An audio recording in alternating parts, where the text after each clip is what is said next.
All right, Raleigh GalaxyCon. I told you I'd be back. See what I did there? Are you ready for our next guest? Raleigh GalaxyCon 2024. Are you ready for our next guest? She is a multiple award-winning actress whose body of work includes, and make some noise if I mention something you like, Dante's Peak, Chuck, Resident Alien, Claws, yeah, okay, Beauty and the Beast, the Terminator film franchise. GalaxyCon 2024, please welcome Linda Hamilton.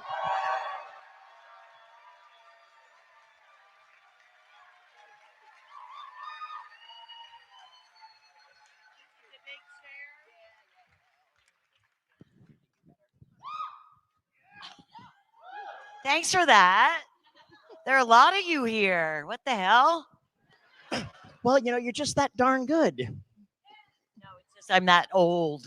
It's just like, you know, the grandfathers, the great grandfathers, the great great grandfathers that all were my fans.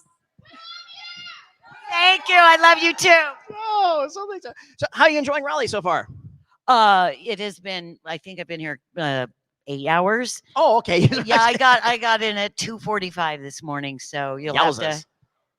I'm offering discounts for all the photo ops because it's just not looking so great, but I'm having a fantastic time. We're so glad. Well, what I'd love to do is let's go a little bit in the origin story. Whenever I get somebody solo, I just ask, so what drew you to acting? I did children's theater with my twin because mom needed to send us somewhere for the summer. Summer camp. And it was actually a bit of an awakening. I mean, it might have been 10 or 11. And we were doing children's theater. So we did Rumpelstiltskin, my first job. They still talk about you. Playing the princess. And so, of course, they had to take advantage of the fact that we were twins. So it was like Rumpelstiltskin starring the Hamilton twins.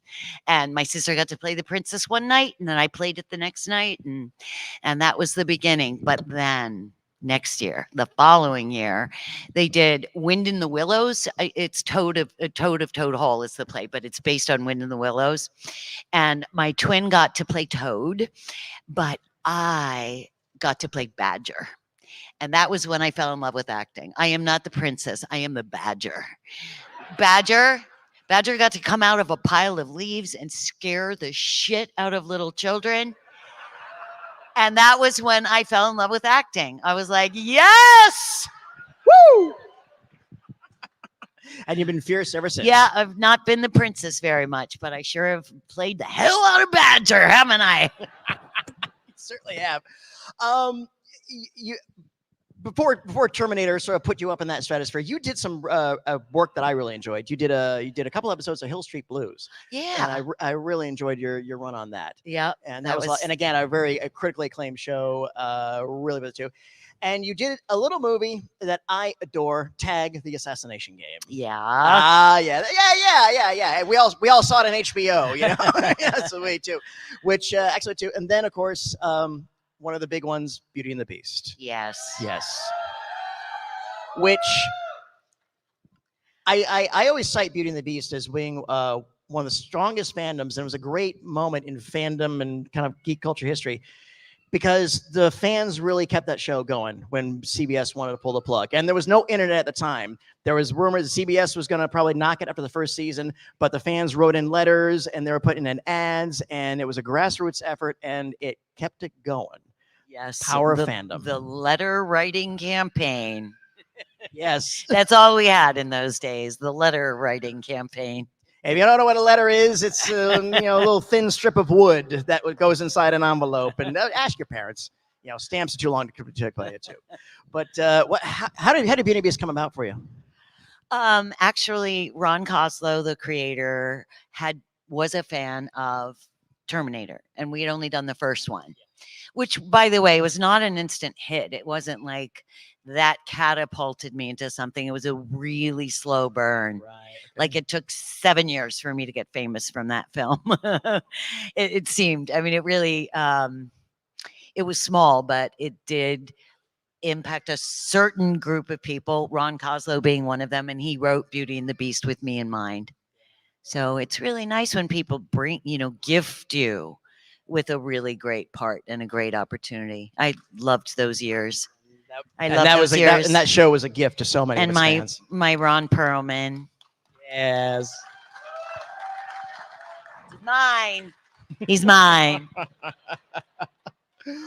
Well, Riz, I usually go in chronological order. I wanted to get that away, but on Terminator, the one thing I just want to talk. I'm sure there'll be a lot of questions about that, but the one thing I just want to say is that I so admire your performance. Okay, the way you, and it was a probably logical character progression from the first film to being this Jane Doe victim thrown into all this, and then into the self-taught survivalist in the second one. And you just played both sides of that character arc masterfully. That's you. That was the one you brought out. That's the one we had of you.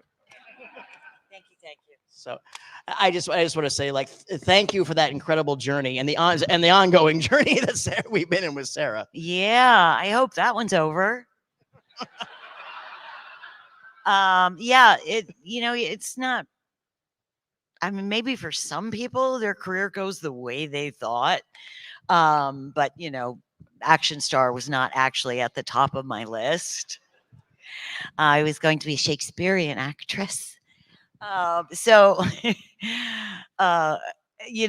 it really does shock you when you look back and go, how did any of that really happen? But, second time around, I definitely knew that if we were using real time and all that time had passed, she was going to be fucking crazy. Excuse the language. So when Jim came and said, we're going to write another one and we're going to do it again. And I was like, make her fucking crazy. And he did. And so then, I think I probably turned 3 shades whiter reading it and going, oh my God, she's so crazy. but fantastic to play that part and to be that strong and fluid. They were great days. They were really great, hard days. I mean, I would come home off the set every day. Literally, it would be another hour and a half of getting the blood and the tangles out of my hair every single day, because this is how they did my hair. They took the blood and then they did this. So I would get home and it would be an hour and a half of just patiently working those tangles from my hair, but my arms would be so tired from working out. Like that hour and a half would be like, well, I tried to, like, the finish of every day was really impressive with me trying to get the tangles out. But it really was, a gift to get to come back and play her a second time. Absolutely. It was a gift to us. Thanks. Absolutely. And before I jump in and take the questions, I just wanted to say that I am very, very excited to see what you are going to contribute to Stranger Things. And that is all we can say. But yes. Yeah. I was shocked. And it was weird because I am a huge fan of the show, and it was like, wait a minute, I'm a fan of that show. I can't be in that show. It's funny how your mind will just sort of trick you. And I really was like, I don't really, I mean, not that I would ever think of saying no. Don't get me wrong. But just like, well, how do I fit in? When you're a fan, you don't think that you can somehow make that world your world and be convincing. So it's been interesting to walk into a show that's been so beloved and going on for so long. And Millie the other day said that she had her first kiss on the show and now she's married. Like, that's the length of time that they've all been at it. And to join that is an honor. I really am having a great time. Oh, wonderful. So excited for that. And behalf of myself and this audience, all your fans, I just want to thank you. I Oh, want to thank you for your talents and your professionalism and your performances you brought to all your roles. You have had such a wonderful career. Spin it to light. It Thank- absolutely is. thank you. This is not false modesty. I still think of myself as just like, I mean, I know I've done some great moments, and I think a career comes down to just being able to do it and do it and do it and do it long enough that eventually you figure out how to do it. So I'm really glad, because I think longevity is the greatest gift an actor can have, and I'm having it, even though I threaten to retire every day. But I just am really glad that I've gotten to do it for so long that I kind of feel okay doing it now. Well, we were very grateful you stuck with it, and we are so looking forward to whatever you do in the future. Thank you. Thank you so much. All right. Make sure I got my candy here, and as always, whoever asks the first question will get 2 pieces of candy. All right. Say, hi. What's your name? My name's Sin. What you got? Okay, so anybody who knows me knows T2, best movie ever. So they would expect me to ask a T2 question or a Terminator question. No, I would like to know what it was like working with Tommy Lee Jones on Black Moon Rising. You forgot? Does he? No, I tried. Oh. Are there any family members of Tommy Lee Jones in the audience? No, but I think we are broadcasting on the internet. It was great.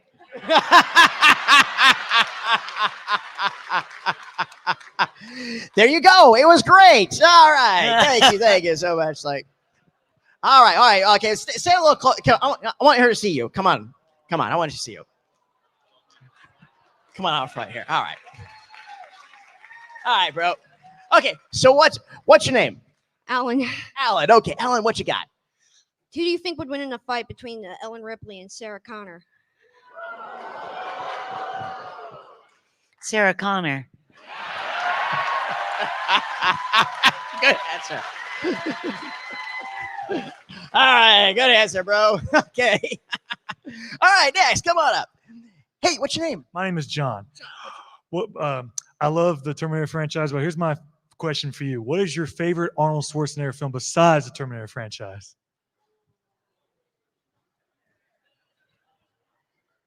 Boy, that's a tough one.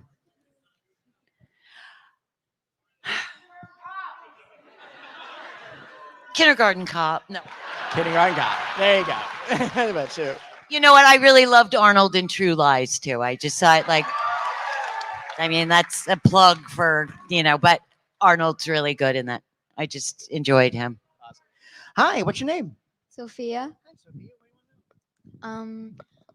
what was your favorite Terminator film that you acted in? Ooh. The second one, I try to say the first one, but I'd be lying.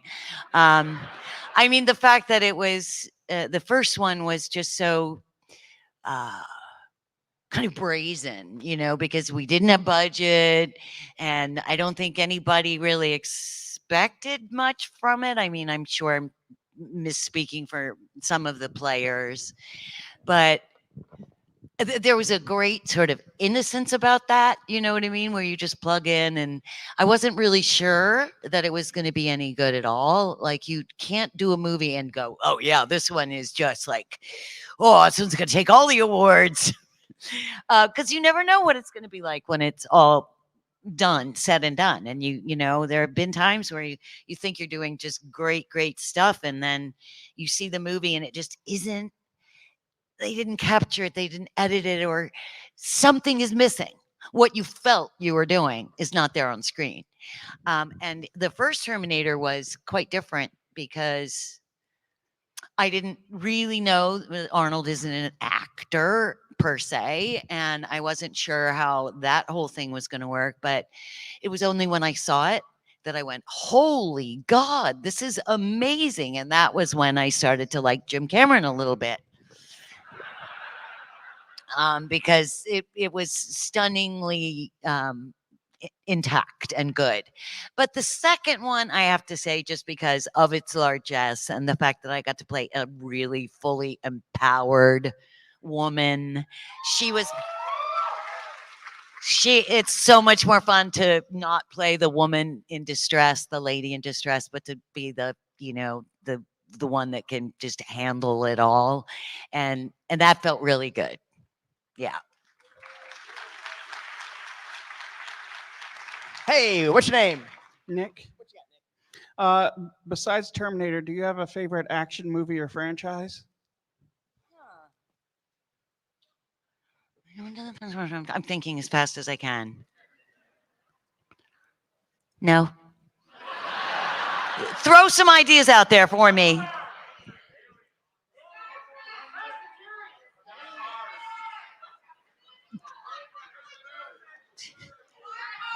Eeny, meeny. Okay.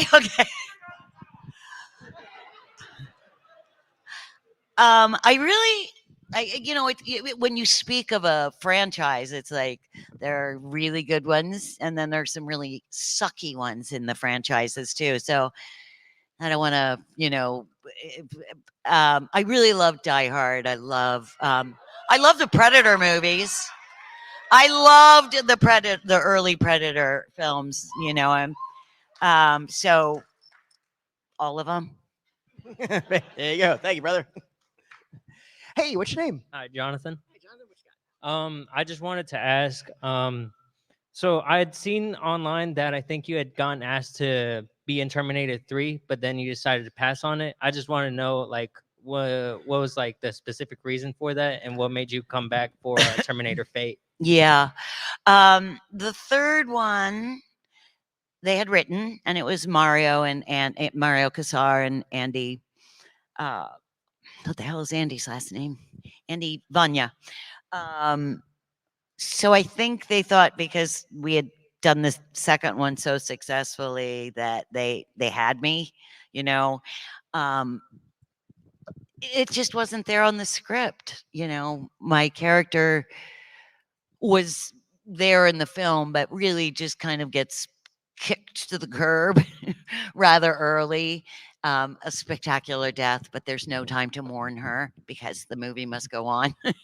But I just felt that in the first two, I had done such a complete character arc from weak to strong, that I didn't need to do anything more. And I just said, I am uncorruptible or incorruptible. I feel like I've got it. And if you don't add to it, then I don't want to do it. And nothing in that script added to it.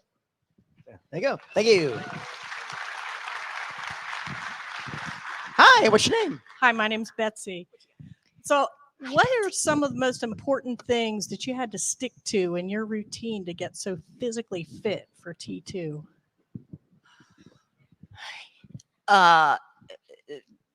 Food and exercise.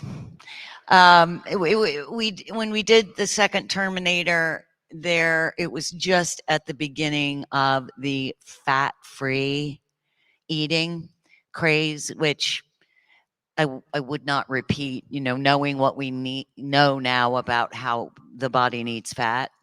But boy, I was completely disciplined, and I worked out really, really hard, but I also just did not eat anything with fat in it. I remember when we got to a certain location and we're well into shooting, and there was a little gift basket from the producers, and I ate a piece of Baby Bell cheese that was this big, right? They're this big.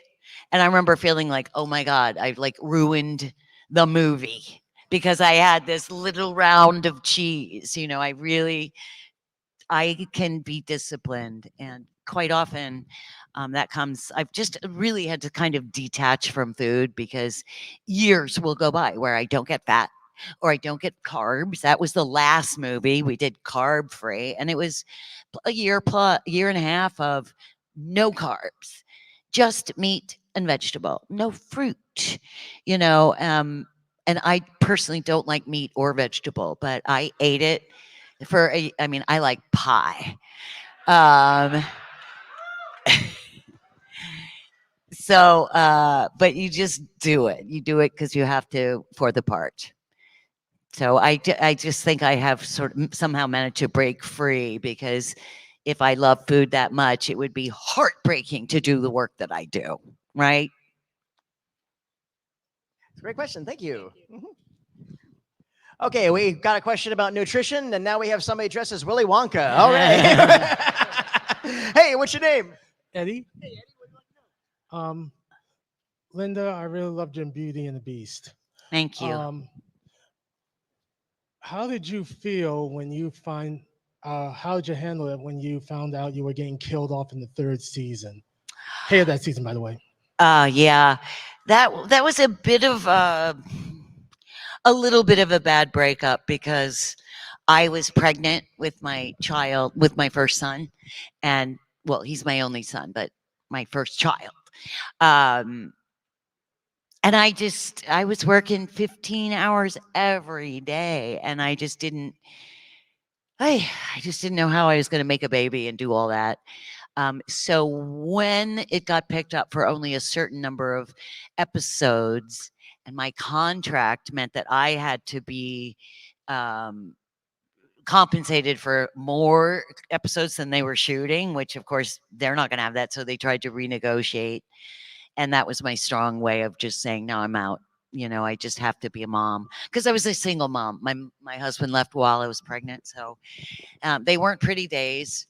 I got nominated for an Emmy for that show for the 2nd season, and you have never seen barefoot and pregnant like I was. It was August, I think, when they have the Emmys, and I could not have put shoes on those fat feet to go, and fortunately I didn't win, and I also didn't go. Because I was just like, nobody needs to see this, But I just wanted to focus on being a mom. So it was sad to leave them, but I had to for my child. There you go.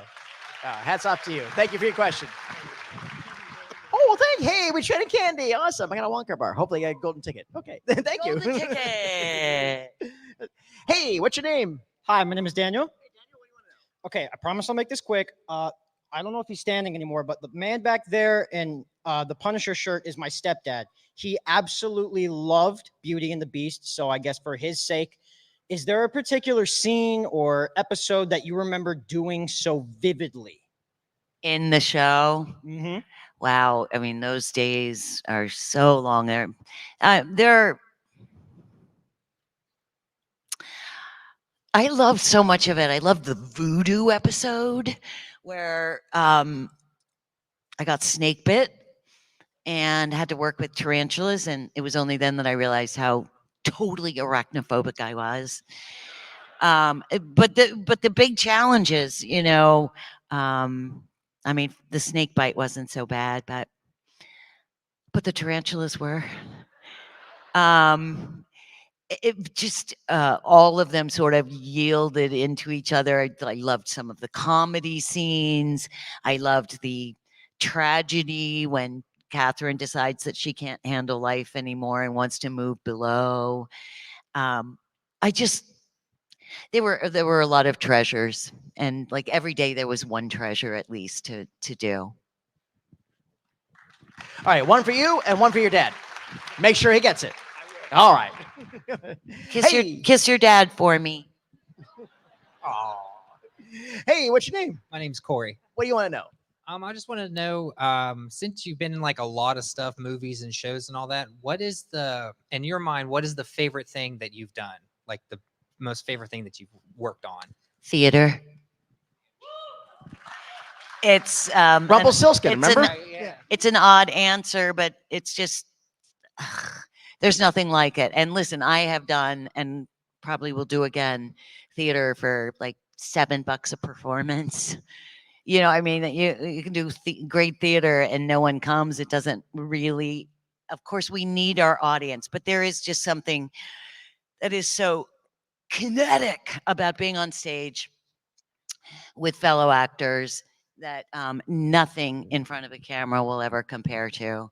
You do a performance of theater and you come home and you can't sleep until the light comes up, because till the dawn has risen, because it is so alive and scary and real. And some nights it's not as good as others, but really theater just awakens something in me that I love. Great question. Thank you. Hi, what's your name? I'm Lars. We are taking our kids through the series Chuck, and we haven't gotten to your episodes yet. So I was wondering if you would have anything that they should watch out for, or any special insights that will maybe enhance their experience as we watch it with them for the first time. Well, I'm not as much of an expert on Chuck as I would like to be. As a matter of fact, I've never managed to make the time to go back and watch it from the beginning, because I always end the show. I always come in and end a show.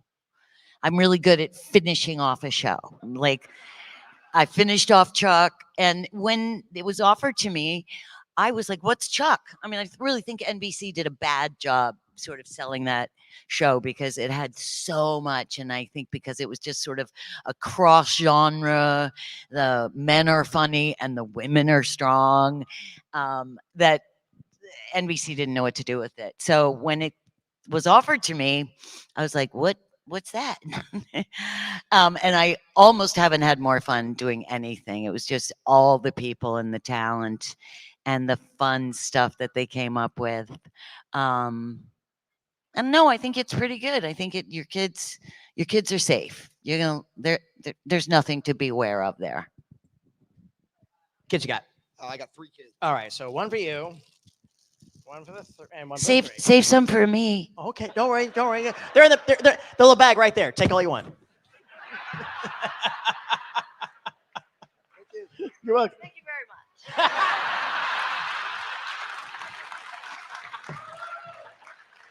You guys just go on. Right. First of all, great Daredevil cosplay. What's your name? Tyler. What you got, Tyler? My question is, during Terminator 2, on your time on the movie, was there ever a day that you had to shoot a scene where there was like so much riding on to just get the scene right? Like you had like what was one scene where you guys had to like run through so many times? Like That's kind of every day on a movie Every set. day. but just one specific scene. No.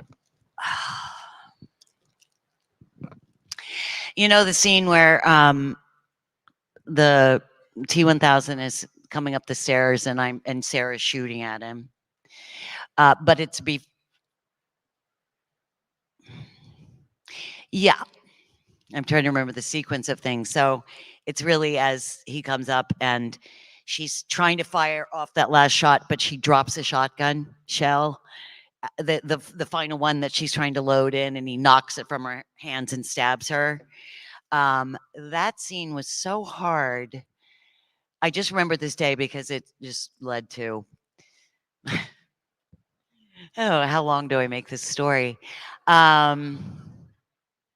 Okay, so I'm covered in sticky blood, right? Because there's just blood, or I don't even remember how it goes, but I know I've got bloody hands, but then I'm trying to load the shotgun shell in, and I'm actually jamming it so hard that I actually, am bleeding on my thumb, but you can't really get the shotgun shell to let go because it's sticky fake blood, and like trying to get that timing.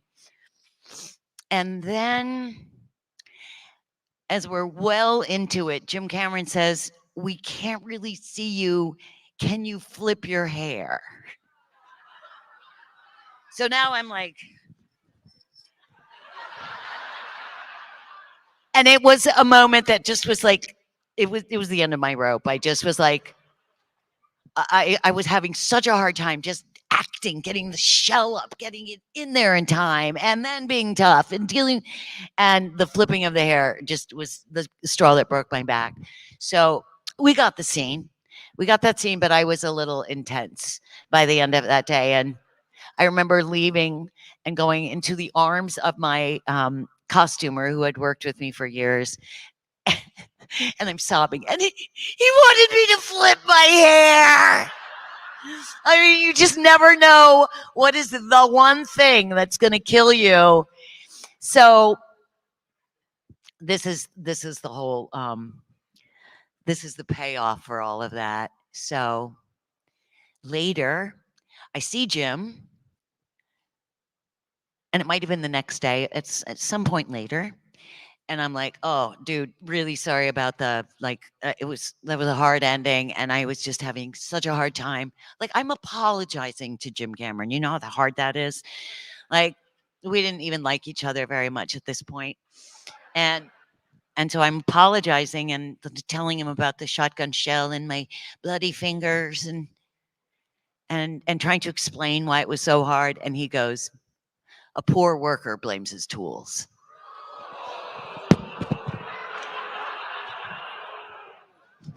He made apologizing to him wrong somehow.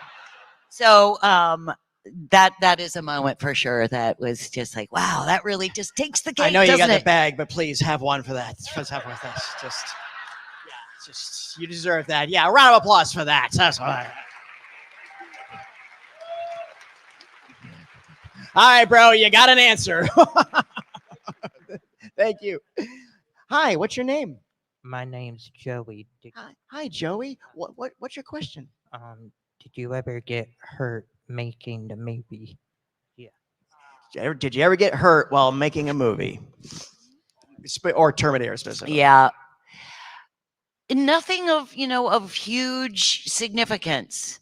I did keep asking the set photographer to take pictures of my feet because in the mental hospital I'm barefoot, and I just how many slides and slips and falls and pulls, and it's all along the top of the feet. I mean, I had the most scabby, ridiculous tops of my feet, and I was like, I might be the only actress that's really gets scabby tops of her feet from just, it was amazing how just the constant wear and tear.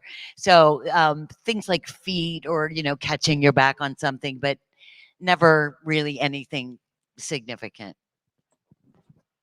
Thank you, Joey. Great question. Good. How are you? What's your name? I'm Will. Nice to see you. My question is, I'd like you to tell us about Alien Nation. Nobody's asking you about Alien Nation. So, are you going to be like in another season of that, or what's going on with that show? Yes. Yes. We just got picked up, and we're starting a season 4 in January, if I'm free. Yeah, I meant Resident Alien. That's Yeah, you had me confused for a second there. Yeah, Resident Alien. Resident Alien. That's what I mean. For one, I love that show. I would do it for years to come if we could. I just really think that show is just getting started, and we've just had every bugaboo in the world with COVID, and then the strike, and just like whenever we seem to build up a rhythm, then we have to pause for 6 months. So I really wish that we had different timing, because I love that show. I'm not sure if it's gonna go past season 4, but I'm in. I'm all in. Stay tuned. Hi, Wilma. What's your name? Wilma Flintstone. Oh, of course you are. What's your question?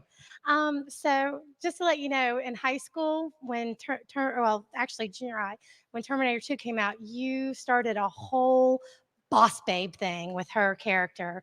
Influenced me and my girlfriends. We absolutely adored you. I started looking for your work. Otherwise, that's where I Aw. got to watch Beauty and the Beast, although it was the old boob tubes with the antennas and you're trying to get the right signal. But taking you back to when you worked with Pierce Brosnan on Dante's Peak, you were filming in a little town that is very proud of it, Wallace, Idaho. Can you tell me any special memories? My sister just moved there. Is Wallace okay? Because As far as I know, they're okay. Is Wallace, Idaho okay? Because It's tiny. is it still covered in black soot and ash? I mean, Nah. I don't think they knew what they were asking for or letting themselves in for when we came to town. I left going, this town's never going to be the same. It was just so dirty. They made the ash with gypsum and newspaper ground up, and you couldn't get your hands clean no matter what. It was just so, like, you could taste the print in the newspaper. It's like you're breathing it in, you know. So I really worry about Wallace. But I had a good time there. I loved Wallace, Idaho. I loved that time. Yeah. Okay, well, Thank you. good luck to them there. And then I do. So. Hey, ooh, nice Empire shirt. Hey, what's your name? Dave. What you got, Dave? I'm a huge fan of Resident Alien, and we were thrilled to see you show up on the show. One thing I'm wondering about you and all of the cast is, how do you hold it together on set with Alan Tudyk, who is just ridiculously funny? He makes me hella nervous. He's just so good, but you never know quite when he's finished. Or is he going to add something there? Or, and comedy is all about timing. But you're trying to give him all the room in the world because it's discovery with every take that we do. We don't have a lot of time in television.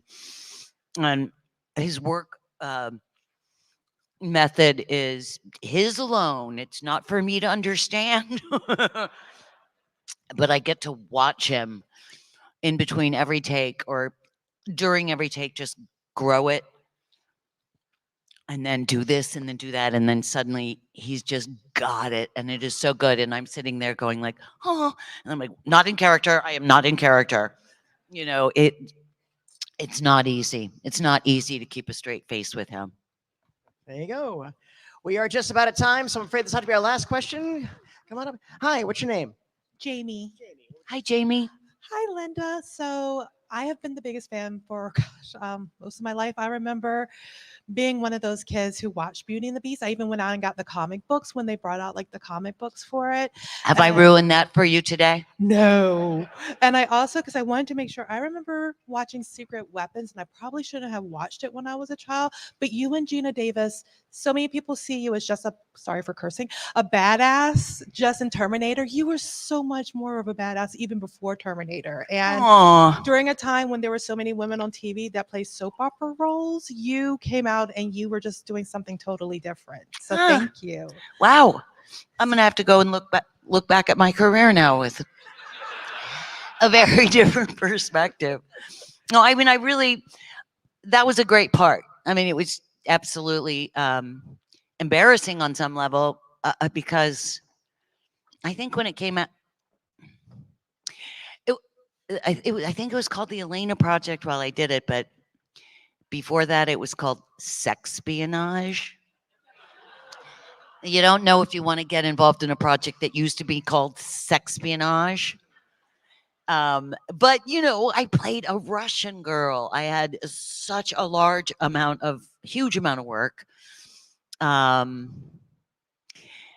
once again, I mean, I laugh. It's like the workout scenes, what did Jane Fonda do? Aerobics and stuff. Yeah. Any chance to get those little boobies moving? I mean, there were parts that were just like, okay, I hope this is okay. But really, there was so much other stuff that I got to play, and I loved it.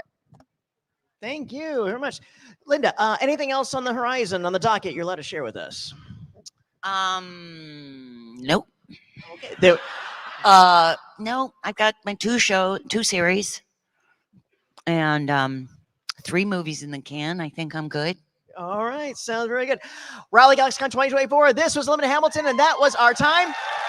But before we go, we're going to take a picture of this amazing guest and all of you. We want to invite everybody to stand up, and we're going to take a picture of our guest that'll be available for sale just outside if you want to come in and join it.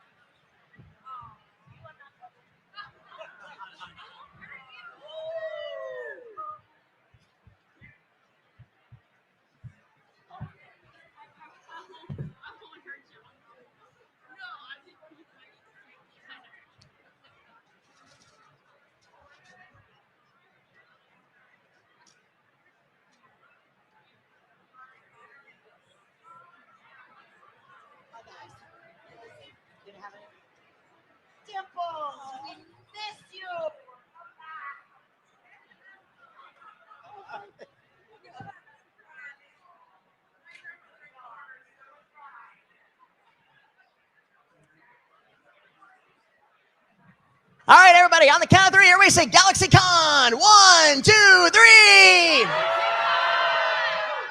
And one more. Okay, one more time. 1, 2, 3. GalaxyCon! All right, she'll be back at her table in a little bit. Stop on by, lots of neat stuff. And don't forget, smiles are always free.